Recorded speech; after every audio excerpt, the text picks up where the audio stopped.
Ang pagiging obese o sobrang taba ng magulang posibleng mamana rin daw ng anak ayon sa eksperto. Pero bukod sa genes, may isa pa raw nagiging dahilan ng obesity. Alamin sa report ni Nico Wahe. May kasabihan na kung anong puno, siyang bunga. Si Mary may type 2 obesity at tingin niya na mana niya yan. Dahil ang mga magulang daw niya, obese rin. Lola ko is also high blood, tapos si mother ko ngayon is high blood, diabetic, lahat na yata ng sakit na sa kanya. Ayon sa Philippine Association for the Study of Overweight and Obesity, bilang sa pagkain nakukuha ang pagiging obese. Hereditary o naipapasa ito sa mga anak. Studies are now saying that 40 to 70% of the chance of a child of developing obesity actually is genetic.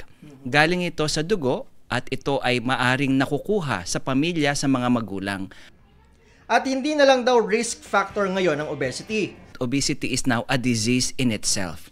Just like hypertension, just like diabetes, at anong organ yung main na nagkakaroon ng abnormality? It is yung fat cells or yung adipose tissue. Pero bukod sa genetics, dagdag na factor din daw ang nakalakihang pagkain sa pamilya. Familial practices, as early as childhood, sino ba nagtuturo sa atin para kumain? Kung gaano karami kumain? Family. Si Mary, aminadong hirap magpigil sa pagkain, lalo't masarap daw magluto ang nanay niya. Na-enjoy ko kumain yung balat ng manok. And then that's before dinner, magra-rice na ako, tapos magdi-dinner pa ulit ako. Isang paraan para malaman kung obese ay ang waistline. Kapag 31.5 inches pataas sa babae at 34.5 inches pataas naman sa lalaki, mayroon na raw itong tinatawag na abdominal obesity. Susubukan natin kung meron na nga ba tayong abdominal obesity. Meron tayong medida. Ilan na kaya? Ang pagsukat daw, dapat hanapin mo yung pinakahuling rib mo at saka yung pinaka-prominent mong buto sa iyong hip. At yung gitna nun, yun ang kailangan natin sukatin. At ang sukat, naku, ilan na kaya? Ayan.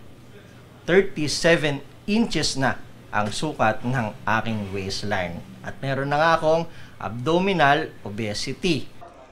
Namama naman ang obesity, hindi pa rin huli ang lahat. Dahil nasa ating mga kamay ang pagkakaroon ng healthy lifestyle, kabilang ang balanced diet at exercise. Nico Wahe, nagbabalita para sa GMA Integrated News. Huwag magpahuli sa mga balitang dapat ninyong malaman. Mag-subscribe sa GMA Integrated News sa YouTube. Sa mga kapuso abroad, subaybayan nyo kami sa GMA Pinoy TV at sa www.gmanews.tv.